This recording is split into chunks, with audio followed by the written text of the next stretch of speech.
To my YouTube channel. ಇವತ್ತು ನೋಡಿ, ಇದು ಫ್ರಂಟ್ ಬಂದು ಈ ಥರ ಶೇಪಲ್ಲಿ ಕೊಟ್ಟಿದ್ದೀನಿ. ಇಲ್ಲಿ ಬಂದು ಇದು ಶೇಪ್ ನೋಡಿ, ಇದು ಎಷ್ಟು ನೀಟಾಗಿದೆ ಶೇಪ್ ಅನ್ನೋದು ನೀವು ನೋಡ್ಕೊಳ್ಳಿ. ಈ ಥರ ಶೇಪ್ ಇಲ್ಲಿ ಬಂದರೆ ನಮಗೆ ನೀಟಾಗಿ ಇಲ್ಲಿ ಲೂಸ್ ಅನ್ನೋದು ಬರುತ್ತೆ.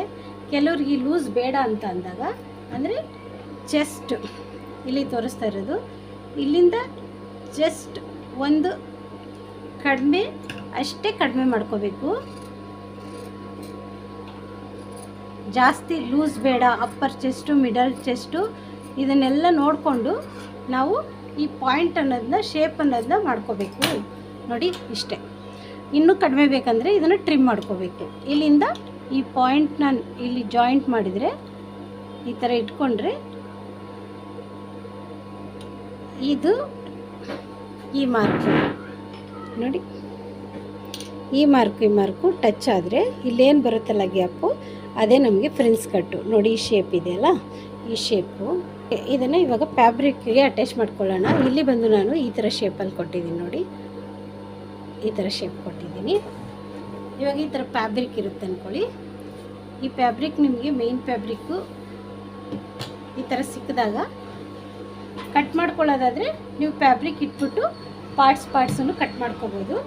ಇಲ್ಲ ಅಂದರೆ ಈ ಥರ ನೋಡಿ ನೀಟಾಗಿ ಹಿಂಗೆ ಇಟ್ಕೊಳ್ಳಿ. ಈ ಥರ ಇಟ್ಕೊಂಡು ಎಲ್ಲಿ ಫ್ಯಾಬ್ರಿಕ್ ಲಾಸ್ಟ್ ಎಂಡಿಂಗ್ ಇರುತ್ತೆ ಅಲ್ಲಿ ಒಂದು ಪಾಯಿಂಟ್ ಆಚೆ ಬಿಡಿ. ಇಲ್ಲಿಂದ ಇಲ್ಲೊಂದು ಸ್ವಲ್ಪ ಟ್ರಿಮ್ಮಿಂಗಿಗೆ ಅಂತ ಒಂದು ಸ್ವಲ್ಪ ಎಕ್ಸ್ಟ್ರಾ ಬಿಡಿ. ಎಕ್ಸ್ಟ್ರಾ ಬಿಟ್ಬಿಟ್ಟು ಸ್ಟಿಚಿಂಗ್ ಹಾಕೊಂಡು ಬನ್ನಿ. ಪ್ಯಾಡೆಡ್ ಆದರೆ ನಾವು ಡಬಲ್ ಲೈನಿಂಗ್ ಹಾಕೋಬೇಕಾಗುತ್ತೆ. ಅದಕ್ಕೆ ಅರ್ಧ ಮೀಟ್ರ್ ಎಕ್ಸ್ಟ್ರಾ ನೀವು ತಗೋಬೇಕಾಗುತ್ತೆ. ಇದು without pad prince cut blouse ನೋಡಿ, ನೀಟಾಗಿ ಈ ಥರ ಹಾಕ್ಕೊಳ್ಳಿ. ಈ ಥರ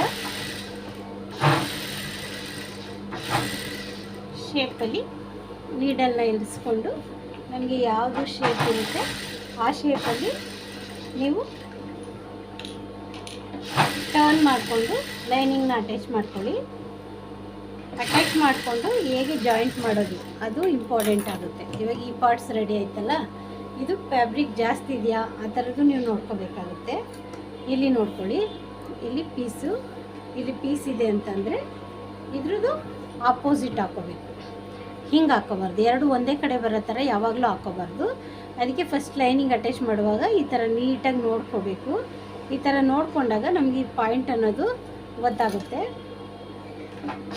ನೀಟಾಗಿ ಹಾಕ್ಕೊಳ್ಳಿ. ಈ ಬ್ಲೌಸಲ್ಲಿ ಬೌ ಡಿಸೈನ್ ಕೂಡ ಬೇಕಂತ ಹೇಳಿದ್ದಾರೆ, ಹಂಗಾಗಿ ಫ್ಯಾಬ್ರಿಕ್ ಸ್ವಲ್ಪ ಉಳಿಸ್ಬೇಕಾಗುತ್ತೆ. ಆ ಡಿಸೈನ್ ಮಾಡಬೇಕಂದ್ರೆ ನಿಮ್ಗೆ ಗೊತ್ತು, ಪೀಸು ಬೇಕಾಗುತ್ತೆ ಅದು ಡಿಸೈನ್ ಮಾಡಲಿಕ್ಕೋಸ್ಕರ. ಹಾಗಾಗಿ ಆದಷ್ಟು ಪಕ್ಕ ಹಾಕ್ಕೊಂಡೆ ನಾವು ಸ್ಟಿಚಿಂಗ್ ಮಾಡ್ಕೊಳ್ಳೋಣ. ಪೂರ್ತಿ ಸ್ಟಿಚ್ ಆದಮೇಲೆ ಹೇಗಿರುತ್ತೆ ಅಂತ ಕೂಡ ತೋರಿಸ್ತೀನಿ. ಇದು ಲೈನಿಂಗ್ ಅಟ್ಯಾಚ್ ಮಾಡೋದು, ಹೇಗೆ ಪಾರ್ಟ್ಸು ಲೈನಿಂಗ್ ಅಟ್ಯಾಚ್ ಮಾಡೋದು ಅಂತೇಳಿ ಪೂರ್ತಿ ವಿಡಿಯೋ ಬೇಕಂದರೆ ಫುಲ್ ಜಾಯಿಂಟ್ ಎಲ್ಲ ಮಾಡೋದಾದರೆ ಅದು ಕೂಡ ಒಂದು ವಿಡಿಯೋ ಆಗುತ್ತೆ. ಅದು ನೆಕ್ಸ್ಟ್ ಇನ್ನೊಂದು ಯಾವುದಾದ್ರೂ ವಿಡಿಯೋದಲ್ಲಿ ತೋರಿಸೋಣ. ಇವಾಗ ಇದೇ ಫುಲ್ಲು ಲೆಂತ್ ಆಗಿಬಿಡುತ್ತೆ. ಅದಕ್ಕೆ ನೋಡಿ ಇಷ್ಟು ನೀಟಾಗಿ ಇದಾಯ್ತಲ್ಲ. ಈಗ ಮೇಯ್ನು ನಮಗೆ ಇನ್ನೊಂದು ಫ್ರಂಟ್ ಡಾಟ್ ಹಿಡಿಯುವಾಗ ಬೆಲ್ಟ್ ಬಿಟ್ಬಿಟ್ಟು ಎರಡು ಫ್ರಂಟ್ ಬ್ಯಾಕ್ನ ಈ ಕಡೆ ಹಾಕ್ಕೊಂಡು ಆ ಕಡೆ ಹಾಕ್ಕೊಂಡು ಕಟಿಂಗ್ ಮಾಡ್ಕೋತೀವಿ, ಅದು ಆಗುತ್ತೆ. ಇವಾಗ ಇದು ಒಂದು ಇದೆ ಮೇಯ್ನ್, ಇಲ್ಲಿ ನೋಡ್ಕೋಬೇಕು. ಇದನ್ನು ಕೂಡ ನಾವು ನೀಟಾಗಿ ನೋಡ್ಕೊಳ್ಳಿ. ಅದನ್ನು ಕೂಡ ಎರಡು ಒಂದೇ ಸೈಡ್ ಬರೋ ಥರ ಅಟ್ಯಾಚ್ ಮಾಡ್ಕೋಬಾರ್ದು, ಆಪೋಸಿಟ್ ಬರೋ ಥರನೇ ನೋಡ್ಕೊಂಡು ಅಟ್ಯಾಚ್ ಮಾಡ್ಕೋಬೇಕು.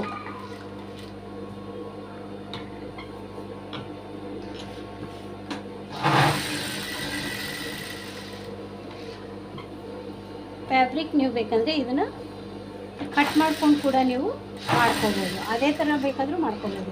ಇಲ್ಲಿ ಆದಷ್ಟು ಫ್ಯಾಬ್ರಿಕ್ ಉಳಿಸ್ತಾ ಇದ್ದೀನಿ, ಯಾಕಂದರೆ ಇದಕ್ಕಿನ್ನ ಡಿಸೈನ್ಸ್ ಮಾಡೋದಿದೆ, ಅದಕ್ಕೋಸ್ಕರ. ನೋಡಿ ಇಷ್ಟೇ. ಇದು ಒಂದು ಭಾಗ ಆಯ್ತಲ್ಲ. ಇವಾಗ ಇದ್ರದ್ದು ಆಪೋಸಿಟು ಇಲ್ಲಿ ನ್ಯಾಚ್ ಇರುತ್ತೆ ನೋಡಿ, ಈ ಕಡೆ ಹೀಗೆ ಹಾಕ್ಕೋಬೇಕು. ಈ ನ್ಯಾಚಿಗೆ ಆಪೋಸಿಟ್ ಹಾಕ್ಕೊಂಡು ಈ ಥರ ಇಟ್ಕೋಬೇಕು. ಈ ಥರ ಇಟ್ಕೊಂಡು ನಾವು ಲೈನಿಂಗ್ನ ಅಟ್ಯಾಚ್ ಮಾಡ್ಕೋಬೇಕು. ಲೈನಿಂಗ್ ಅಟ್ಯಾಚ್ ಮಾಡ್ಕೊಂಡಾದಮೇಲೆ ಎಲ್ಲನೂ ಕಟ್ ಮಾಡಿಕೊಂಡು ಫ್ರಂಟು ಬ್ಯಾಕು ಸ್ಲೀವು ಎಲ್ಲ ಅಟ್ಯಾಚ್ ಮಾಡ್ಕೋಬೇಕು. ಈಗ ಇದು ಇಷ್ಟು ಅಟ್ಯಾಚ್ ಆದಮೇಲೆ ಇದೆರಡು ಜಾಯಿಂಟ್ ಮಾಡೋದಾದಮೇಲೆ ನಿಮಗೆ ನಾನು ಬಫ್ ಸ್ಲೀವ್ದು ಫಿಲ್ಟ್ ಒಂದು ವಿಡಿಯೋದಲ್ಲಿ ತೋರಿಸಿರ್ತೀನಲ್ಲ, ಈಗ ಇಲ್ಲೇ ಜಾಯಿಂಟಲ್ಲಿ ನಾನು ಅದನ್ನು ಹೇಗೆ ಅಟ್ಯಾಚ್ ಮಾಡಿದೆ ಅಂತ ಕೂಡ ತೋರಿಸ್ತೀನಿ. ಒಂದೊಂದು 3 ಸಪ್ರೇಟ್ ವೀಡಿಯೋಗಳನ್ನ ಮಾಡಾಕ್ತಾಯಿದ್ದೀನಿ. ಇದ್ರದ್ದು ಪಾರ್ಟ್ 1 ಪಾರ್ಟ್ 2 ಆ ಥರ ನೋಡಿ. ಇವಾಗ ಇಷ್ಟೆಲ್ಲ ರೆಡಿಯಾಗಿದೆ, ಇದನ್ನೆಲ್ಲ ಕಟ್ ಮಾಡ್ಕೊಳ್ಳೋಣ. ಇವಾಗ ನೋಡಿ, ನಾನು ಈ ಫ್ರಂಟ್ದು ಪಟ್ಟಿ ಇದೆಯಲ್ಲ, ಈ ಪಟ್ಟಿಲಿ ಇಲ್ಲೊಂದು ಮ್ಯಾಚ್ ಹಾಕ್ಕೊಂಡಿದ್ದೀನಿ. ಇಲ್ಲಿ ಒಂದು ಡಾಟ್ ಕೊಡ್ತೀನಿ ನಾನು.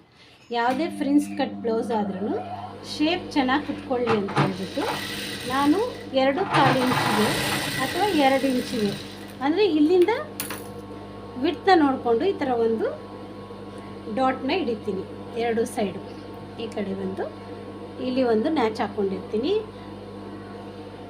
ಆ ನ್ಯಾಚಿಗೆ ಅಂದರೆ ಎಲ್ಲಿ ಪಾಯಿಂಟ್ ಕುತ್ಕೊಳ್ಳುತ್ತೆ ನಮ್ಮದು ಮಿಡಲ್ ಚೆಸ್ಟ್ ಪಾಯಿಂಟ್, ಅಂದರೆ ಡಾಟ್ ಹಿಡಿಯುವಾಗ ಇಡ್ತೀವಲ್ಲ ಆ ಪಾಯಿಂಟಿಗೆ ಈ ಥರ ಹಾಕ್ಕೊಂಡು ನೀಟಾಗಿ ಕಟ್ ಮಾಡ್ತೀನಿ. ಈಗ ಇಲ್ಲಿ ನೋಡಿ, ಇದನ್ನು ನೋಡ್ಕೋಬೇಕು, ಇದು ಯಾವ ಕಡೆ ಈ ಥರ ಕುತ್ಕೊಳ್ಳುತ್ತಾ ಅಂತ ಹಿಂಗೆ ನೋಡ್ಕೋಬೇಕು. ಫಸ್ಟಿಗೆ ನೋಡಿಕೊಂಡು ಹಿಂಗೆ ಟರ್ನ್ ಮಾಡ್ಕೋಬೇಕು. ಟರ್ನ್ ಮಾಡಿಕೊಂಡು ಈ ಪಾಯಿಂಟನ್ನ ಹಿಂಗೆ ಇಟ್ಕೊಂಡು ಸ್ಟಿಚ್ ಮಾಡ್ಕೋಬೇಕು. ನೋಡಿ, ತುಂಬ ಈಸಿಯಾಗಿ ಟರ್ನ್ ಮಾಡ್ಕೋಬೇಕು. ಯಾವುದೇ ರೀತಿಯಾಗಿ ಮೇನ್ ಫ್ಯಾಬ್ರಿಕ್ನ ಎಳಿಬೇಡಿ, ಯಾವ ಫ್ಯಾಬ್ರಿಕ್ನು ಎಳಿಯೋಕ್ಕೆ ಹೋಗಬೇಡಿ. ಎರಡೂ ಸಮ ಈಕ್ವಲ್ ಆಗಿ ಈ ಥರ ಜೋಡಿಸಿ. 1 ಪಾಯಿಂಟ್ ಆ ಕಡೆ ಈ ಕಡೆ ಹೋಗ್ಬೋದು, ಹಂಗಂತ ನೀವು ಎಳೆಯೋಕ್ಕೆ ಹೋಗಬೇಡಿ. ನೋಡಿ, ಇವಾಗ ಈ ಥರ ಬರುತ್ತೆ. ಇವಾಗ ಈ ಕಡೆ ಕೂಡ ಇದು ಈ ಕಡೆ ಬರುತ್ತಲ್ಲ, ಇದನ್ನು ಈ ಥರ ಇಟ್ಕೊಂಡು ಹೀಗೆ ಇಟ್ಕೋಬೇಕು. ಒಂದು ಉಲ್ಟಾ ಸೀದಾದಲ್ಲೇ ಬರುತ್ತೆ. ಯಾವುದೇ ಅಟ್ಯಾಚ್ ಮಾಡೋಕ್ಕೆ ಹೋದ್ರೂ ಒಂದು ಉಲ್ಟಾ ಒಂದು ಸೀದಾದಲ್ಲಿ ಬರುತ್ತೆ. ಲಾಕ್ ಮಾಡಿ, ಲಾಕ್ ಅಂದರೆ ರಫಿಂಗ್ ಮಾಡ್ಕೊಳ್ಬೇಕು. ರಫ್ ಮಾಡ್ಕೊಳ್ಳೋದ್ರಿಂದ ನಮಗೆ ಓಪನ್ ಆಗಲ್ಲ. ಇದಕ್ಕೆ 2 ಸ್ಟಿಚ್ ಹಾಕ್ಕೊಳ್ತೀನಿ. ಮತ್ತು ಐರನ್ ಕೂಡ ನೀವು ಮಾಡ್ಕೋಬೋದು, ಇಲ್ಲ ಅಂದರೆ ಕಿನಾರಿ ಕೂಡ ಸ್ಟಿಚ್ನ ಹಾಕ್ಕೋಬೋದು. ನೋಡಿ, ಈ ಥರ ಆದಮೇಲೆ ಇಲ್ಲಿ ಇನ್ನೂ ಒಂದು ಸ್ಟಿಚ್ನ ಹಾಕ್ಕೋಬೇಕು. ಇಲ್ಲಿ ನಿಮ್ಮ ಹತ್ರ ಓವರ್ಲಾಕ್ ಮಿಷಿನ್ ಇದೆ ಅಂದರೆ ಇಲ್ಲಿ ಓವರ್ಲಾಕ್ ಮಾಡ್ಕೊಳ್ಳಿ. ಆಮೇಲೆ ಈ ಥರ ತೊಗೊಳ್ಳಿ. ಓವರ್ಲಾಕ್ ಮಾಡಾದಮೇಲೆ ಈ ಥರ ಒಂದು ಐರನ್ ಮಾಡ್ಕೊಂಡು ಬನ್ನಿ. ಇಲ್ಲ ಅಂದರೆ ಇಲ್ಲಿಂದ ಒಂದು ಈ ಥರ ಸ್ಟಿಚ್ ಕೂಡ ಹಾಕ್ಕೋಬೋದು, ಆ ಥರ ಕೂಡ ಹಾಕ್ಕೋಬೋದು. ಇಲ್ಲ ಪೈಪಿಂಗ್ ಕೂಡ ಕೊಡ್ಬೋದು. ಒಂದು ನೆಕ್ಸ್ಟ್ ವಿಡಿಯೋದಲ್ಲಿ ಇಲ್ಲಿ ಪೈಪಿಂಗ್ ಕೊಟ್ಟು ಹೇಗೆ ಅಟ್ಯಾಚ್ ಮಾಡೋದು ಅಂತ ತೋರಿಸ್ತೀನಿ. ಅದು ಕೂಡ ಇಲ್ಲಿ ಪೈಪಿಂಗ್ ಕೊಡೋದು, ಈ ಶೇಪ್ ಪ್ರಿನ್ಸ್ ಕಟ್ ಪೈಪಿಂಗ್ ತೋರಿಸ್ಕೊಡ್ತೀನಿ. ನೋಡಿ, ಈಗ ಈ ಥರ ಓವರ್ಲಾಕ್ ಮಾಡ್ಕೊಂಡು ಬಂದಾದಮೇಲೆ ನಾನು ಇದು ಕಾಣಿಸಲ್ಲ, ಇದು ಮೇನ್ ಈ ಥರ ಫ್ಲವರ್ಸ್ ಎಲ್ಲ ಇರೋದ್ರಿಂದ ಈಗ ಇಲ್ಲಿ ಒಂದು ಕಿನಾರಿ ಸ್ಟಿಚ್ನ ಹಾಕ್ತೀನಿ. ನೋಡಿ, ತುಂಬ ಚೆನ್ನಾಗಿ ಕಾಣಿಸುತ್ತೆ. ಫಿನಿಶಿಂಗ್ ಕೂಡ ತುಂಬ ಚೆನ್ನಾಗಿ ಕುತ್ಕೊಳ್ಳುತ್ತೆ.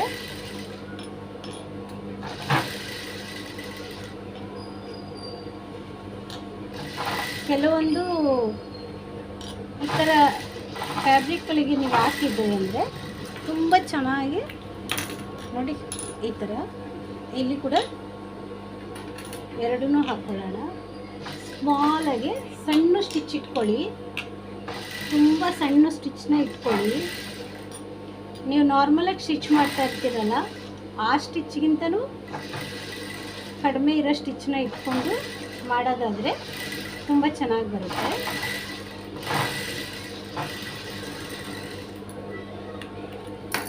ನೋಡಿ, ಈ ಥರ ಕುತ್ಕೊಳ್ಳುತ್ತೆ. ಇಲ್ಲಿ ನಾವು ಡಾಟ್ ಕೂಡ ಹಿಡ್ದಿದ್ದೀವಲ್ಲ, ಈ ಪ್ಲೇಸಲ್ಲಿ ನಮಗೆ ಪಾಯಿಂಟ್ ಅನ್ನೋದು ಕರೆಕ್ಟಾಗಿ ಕುತ್ಕೊಳ್ಳುತ್ತೆ. ಓಕೆ ಫ್ರೆಂಡ್ಸ್, ಈ ವಿಡಿಯೋ ನಿಮ್ಗೆ ಇಷ್ಟ ಆದರೆ ಸಬ್ಸ್ಕ್ರೈಬ್ ಮಾಡ್ಕೊಂಡು ಸಪೋರ್ಟ್ ಮಾಡಿ ಫ್ರೆಂಡ್ಸ್. Thank you.